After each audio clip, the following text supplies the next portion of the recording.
I don't know about you, but when I feel frustrated, disappointed, discouraged, or I feel the weight of pressure, maybe it's finances, a relationship, my tendency, or I'll say the temptation, not tendency, but the temptation is to get consumed with those thoughts, those emotions, those thoughts of frustration and discouragement, irritation.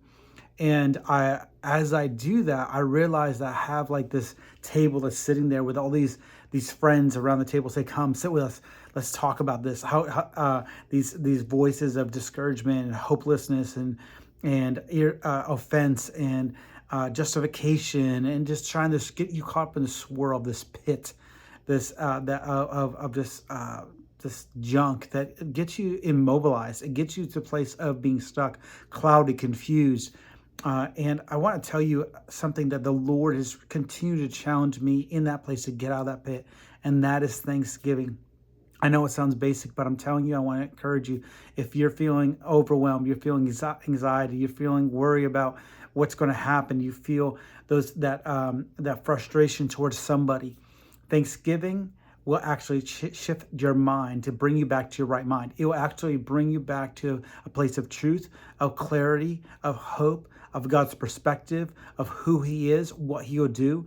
I was in multiple conversations recently for myself as well as for others, walking through those processes of feeling those emotions and feelings and thoughts, some towards people. And I realized when I stopped, so if I'm irritated with somebody and I stop and I begin to thank God for who that person is, I remember who they are, I begin to think of the good things about who they are.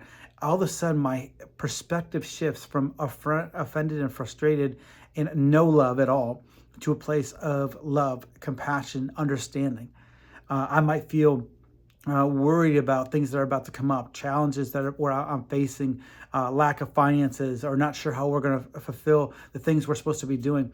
And in that place, if I come to a place of thanksgiving, meaning remember who God is, thanking God for what He's done in the past. David did it all the time.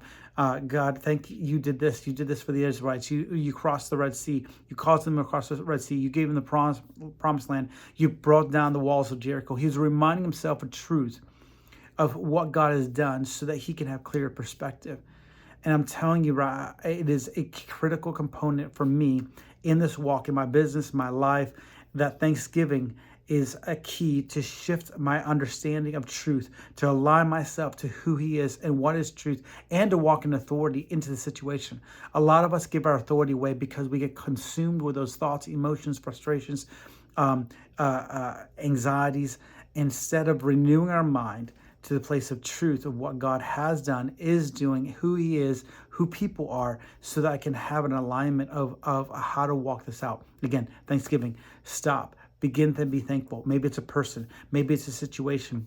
Go back and recall what has God done. Begin to thank God for who He is, that He's the provider, He's the way maker, He's the God of wisdom, He's the God of creativity, He's the God of infinite resources. So I just want to encourage you today. You're feeling those things.